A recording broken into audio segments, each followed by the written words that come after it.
যেসব লাশ কবরে দাফন করা হয় না, যেমন পানিতে ডুবে মারা যায়, যার লাশের কোনো খবর থাকে না ইত্যাদি, তাদের কবরে আযাব হবে কিনা? খুব গুরুত্বপূর্ণ প্রশ্ন। কবরের আযাব এটা কি সত্য না অসত্য? আযাবুল কবর হাক্কুন, কুরআন এবং হাদিস থেকে সুস্পষ্টভাবে প্রমাণিত। আহলুস সুন্নাহ ওয়াল জামাআতের আকীদা বিশ্বাস হলো মানুষের মৃত্যুর পর কবরে তার সওয়াল জবাব হবে, প্রশ্ন উত্তর হবে। এই প্রশ্নোত্তর যেটা মুনকার নাকির ফেরেশতা করবেন প্রত্যেকটা মানুষকে, সবাইকে এই প্রশ্নোত্তরের মুখোমুখি করবেন, এটা হবে। এখন কথা হলো, কবরে যে ব্যক্তি শায়িত হয়েছে, স্বাভাবিক মৃত্যু হয়েছে, দাফন হয়েছে লাশ, তারটা তো বুঝে আসলো। পানিতে ডুবে মারা গেছে, তার তো কবরে যাওয়ারই সুযোগ হয়নি, বাঘে খেয়ে ফেলেছে, বাঘের পেটে চলে গেছে, তার শরীরের সাথে মিশে গেছে, এই ব্যক্তির কিভাবে প্রশ্নোত্তর হবে?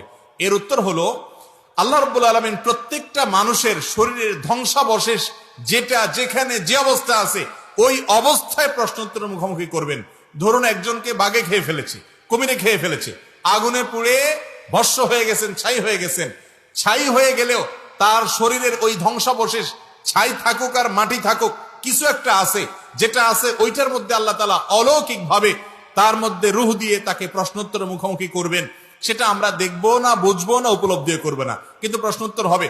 এই জন্য কোরআনে কারিমে আল্লাহ রাব্বুল আলামিন এটাকে বলেছেন বারজাখ, ওমিন ওয়ারাইহিম বারজাখুন ইলা ইয়াউমি ইউবআসুন। মৃত্যুর পরে কিয়ামত কায়েম হওয়ার আগে যে জগৎটা আছে, এই জগৎটাকে বলা হয়েছে বারজাখ, মানে আড়াল। সেই জগৎটা হলো আড়াল আখিরাতের জন্য, ওই জগৎটা পার হয়ে মানুষ আখিরাতে যাবে। সেই বারজাখের জগৎটাতে কেউ কবরে থাকতে পারে, কেউ বাঘের পেটে থাকতে পারে, কেউ কুমিরের পেটে থাকতে পারে, কেউ ছাই হয়ে থাকতে পারে, কেউ পানিতে পচে গলে পানির সাথে মিশে যেতে পারে।